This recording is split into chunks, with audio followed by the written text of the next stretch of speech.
Hi everyone, my self doctor Jitendra Kumar Saxena.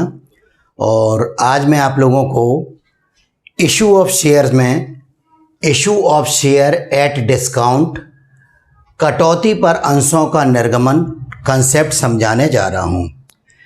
According to Section 53 of Companies Act, when the companies issued their shares less than or below the face value or nominal value, then it is known as issue of share at discount। जब कोई company अपने अंशों को जनता में उनके अंकित मूल्य face value से कम मूल्य में निर्गमित करती है तो इस कंसेप्ट को issue of shares at discount, छूट या कटौती पर अंशों का निर्गमन कहा जाता है। फॉर एग्ज़ाम्पल, अगर किसी कंपनी का शेयर 100 रुपये का है और उस कंपनी ने अपने शेयर्स को 95 रुपीज़ में या 90 रुपीज़ में किसी भी तरह से बिलो 100 रुपीज़ अगर पब्लिक में इशू किया है तो इस कंसेप्ट को issue of share at discount कहा जाएगा। परंतु जब से कंपनी एक्ट 2013 लागू हुआ है उस समय से इस सेक्शन पर प्रतिबंध लगा दिया गया है, यानी कोई भी कंपनी अपने शेयर्स को पब्लिक में एट डिस्काउंट नहीं इशू कर सकती है। केवल सेक्शन 54 के अंतर्गत स्वेट इक्विटी शेयर ही डिस्काउंट पर इशू किए जा सकते हैं। परंतु फिर भी कभी कभी ये कंसेप्ट पेपर में पूछ लिया जाता है या कभी पुराने पेपर में ये दिया रहता है या पुराने कंसेप्ट से पेपर सेट हो जाता है या कभी कोई अमेंडमेंट हो जाता है, तो उस केस में इसका क्या ट्रीटमेंट होगा। तो आइए शुरू करते हैं issue of shares at discount. तो इस कंसेप्ट को समझने के लिए हमने एक उदाहरण एज्यूम कर लिया है। Durga limited issued 5000 equity shares of 10 each at 10% discount, payable as under: on application at the rate of 2, on allotment at the rate of ₹2, on first call at the rate of ₹3, on final call at the rate of ₹2. Assume all duly money received, pass necessary journal entry। अब यहाँ पर ये बात और आप लोगों को समझने के लायक है कि अगर क्वेश्चन में कुछ भी नहीं कहा गया कि डिस्काउंट किस कॉल पर है तो उसे at the time of allotment माना जाता है। In absence of further information, discount allowed at the time of allotment. तो ये शेयर हमारा कितने रुपए का था? 10 रुपये का था। 10% डिस्काउंट है, यानी 1 रुपये डिस्काउंट हो जानी चाहिए। अब जो कॉल का जो अमाउंट है वो हमारा कितना हो रहा है? 2, 2, 4, 3, 7 और 2, 9। इसका मतलब आफ्टर डिस्काउंट जो है वो ये अमाउंट जो दिए गए वो आफ्टर डिस्काउंट है। तो डिस्काउंट कंपनी ने कहाँ पर दी होगी?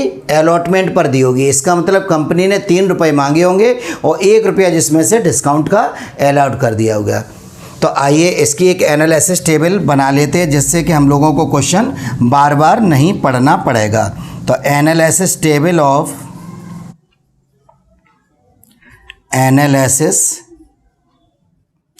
table of 5000 equity shares at the rate of 10। अब जैसा कि मैंने आप लोगों को बताया था कि सुविधा के लिए ये हमारे 3 कॉलम फिक्स होते हैं, शेष कॉलम अकॉर्डिंग टू रिक्वायरमेंट आगे बढ़ते जाएंगे। पहले कॉलम का नाम हम लोग क्या रख लेते हैं? कॉल्स। दूसरे कॉलम का नाम क्या रखते हैं? ड्यू। तीसरे कॉलम का नाम क्या रखते हैं? रिसीव्ड। अब सबसे पहली कॉल हमारी क्या है? एप्लीकेशन है। एप्लीकेशन कितने रुपए है? At the rate of 2। तो application at the rate of 2। Next है हमारे on allotment at the rate of 2, और इसमें 1 रुपये कंपनी डिस्काउंट भी दे चुकी है। तो डिस्काउंट से पहले कंपनी ने कितने रुपए मांगे होंगे? 3 रुपये मांगे होंगे। तो allotment at the rate of 3 - 1। उसके बाद में ऑन फर्स्ट कॉल कितना हमारा? At the rate of 3। तो first call at the rate of 3, first call at the rate of 3। And final call हमारा कितना? At the rate of 2, final call at the rate of 2। अब यहाँ पर लिखा हुआ है assume all duly money received, यानी ये मानिए कि जितना भी अमाउंट ड्यू था वो रिसीव हो गया। तो ये एक शेयर के अमाउंट है, तो 5000 इंटू 2 इज इक्वल टू यहाँ पर ड्यू अमाउंट कितना हो जाएगा 10,000 और 10,000 रिसीव्ड हो जाएगा। यहाँ पर 5000 into 3 is equal to due amount कितना हो जाएगा हमारा 15,000, जिसमें से 5000 डिस्काउंट हो जाएगी हमारी। तो इस तरह से कंपनी को कितने रुपए मिल जाएंगे 15,000 minus 5000 is equal to 10,000 receive हो जाएंगे। 5000 इंटू 3 इज इक्वल टू 15,000 यहाँ पर ड्यू होगा और 15,000 यहाँ पर रिसीव हो जाएगा। 5000 इंटू 2 इज इक्वल टू 10,000 यहाँ पर ड्यू होगा और 10,000 हमारा यहाँ पर रिसीव हो जाएगा। तो इस तरह से इस क्वेश्चन की हमारी जो एनालिसिस टेबल है ये कंप्लीट हो गई, जिससे कि हम लोगों को बार बार क्वेश्चन नहीं पढ़ना पड़ेगा। तो आइए अब इस टेबल से जर्नल एंट्री करना शुरू करते हैं। कंपनी का नाम हमारा क्या है दुर्गा लिमिटेड। तो journal entries in the books of Durga limited, journal entries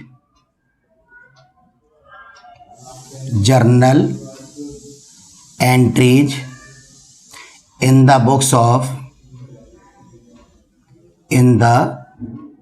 books of Durga limited, Durga limited. अब जर्नल के कितने कॉलम होते हैं, फॉर्मेट हमारा क्या होता है जर्नल में टोटल 5 कॉलम्स होते हैं।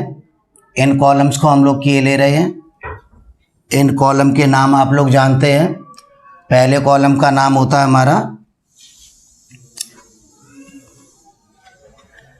पहले कॉलम का नाम हो जाएगा हमारा डेट।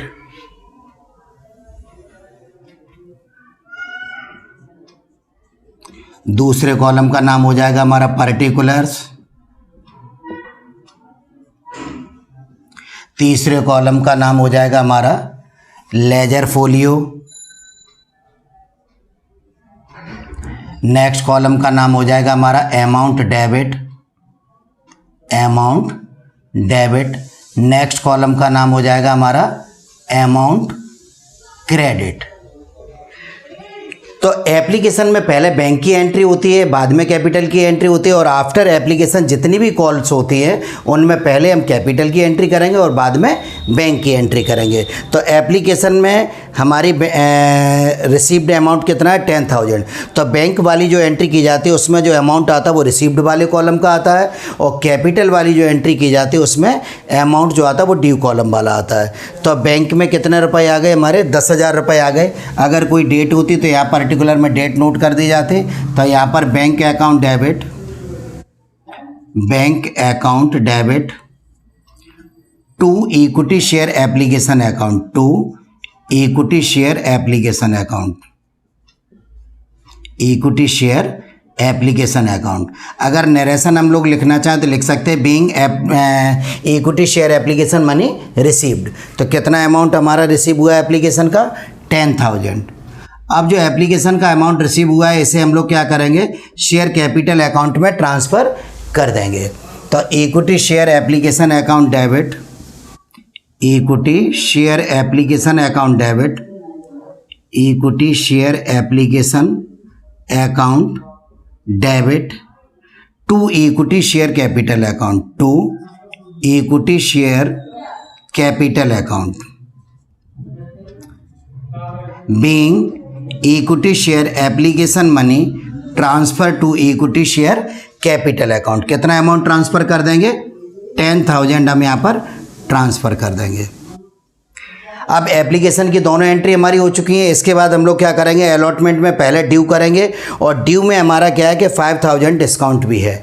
डिस्काउंट कंपनी के लिए क्या होती है हमारी लॉस होती है, और नॉमिनल अकाउंट का हमारा रूल होता है debit expenses and losses, credit profit and gains. Security premium company के लिए प्रॉफिट होती थी तो उसे क्रेडिट कर दिया जाता था, और discount on issue of share company के लिए क्या हो जाएगा लॉस हो जाएगा तो इसे डेबिट कर दिया जाएगा। तो equity share allotment account debit, equity share allotment account debit, equity share allotment account debit, discount on issue of share account debit, discount on issue of shares account debit to equity share capital account, to equity share capital account.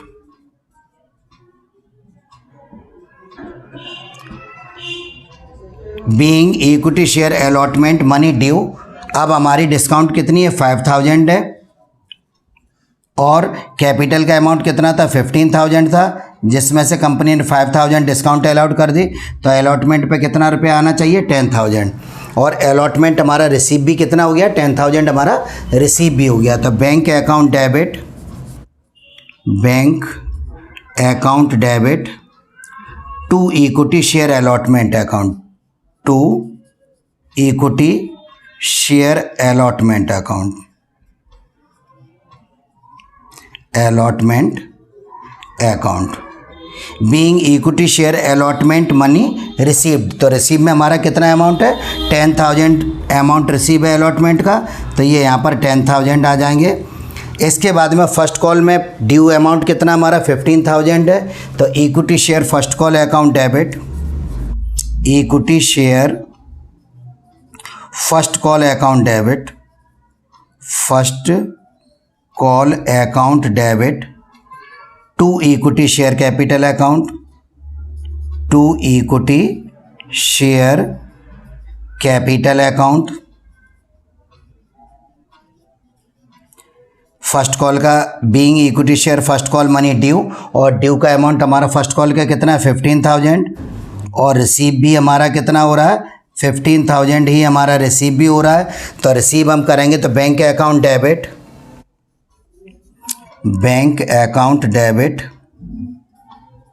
To equity share first call account, to equity share first call account, first call account.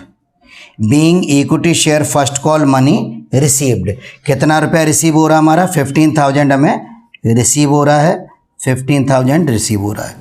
इसके बाद में first के बाद जो हमारी call होती है उसका नाम सेकंड होता है, और इसके बाद कोई पैसा आना भी नहीं, तो यही कॉल हमारी सेकंड कॉल भी है और यही कॉल हमारी फाइनल कॉल भी है। तो फाइनल कॉल का अमाउंट कितना था हमारा 10000, तो equity share final call account debit, equity share final call account debit, final call account debit to equity share capital account, to equity share capital account.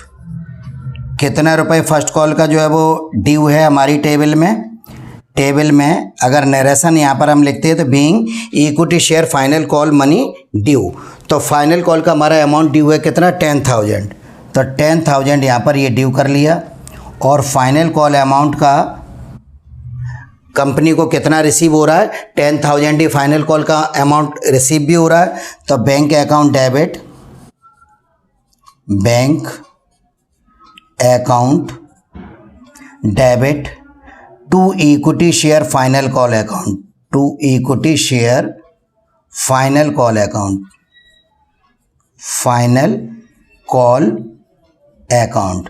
Being equity share final call money received, कितना amount हमारा receive हो जाएगा 10000 हमारा receive हो जाएगा। तो इस तरह से issue of share at discount का ये हमारा ट्रीटमेंट हो जाएगा। मैं आप लोगों को इस बात को पुनः बताना चाह रहा हूँ कि जब से कंपनी एक्ट 2013 लागू हुआ है उस समय से कंपनी एक्ट 1956 की जो सेक्शन 53 था उस पर प्रतिबंध लगा दिया गया है, अर्थात कोई भी कंपनी पब्लिक में अपने शेयर्स को एट डिस्काउंट इशू नहीं कर सकती है। केवल अंडर सेक्शन 54 के अंतर्गत स्वेट इक्विटी शेयर ही इशू कर सकती है। अगर कोई भी कंपनी इस अधिनियम का या इस धारा का उल्लंघन करता है तो ऐसी कंपनी पर अर्थदंड भी लगाया जा सकता है, और अगर कोई अधिकारी उसके लिए उत्तरदायी होता है तो उस अधिकारी को सज़ा भी की जा सकती है, अथवा सज़ा और आर्थिक दंड दोनों लगाया जा सकता है। आशा है ये वीडियो आप लोगों को पसंद आएगा। और अगर ये वीडियो आप लोगों को पसंद आता है तो प्लीज़ इसे शेयर एवं लाइक करना न भूलें। फिर भी आप लोगों को किसी भी कंसेप्ट में कोई डाउट या प्रॉब्लम क्रिएट होता है तो आप लोग विदाउट हेजिटेशन कमेंट बॉक्स में जाकर अपनी प्रॉब्लम को मेंशन कर दें। जैसे ही पॉसिबल होगा मैं आप लोगों की प्रॉब्लम को सॉल्व करने की कोशिश करूंगा। तो नेक्स्ट वीडियो में मिलते हैं, तब तक थैंक्स।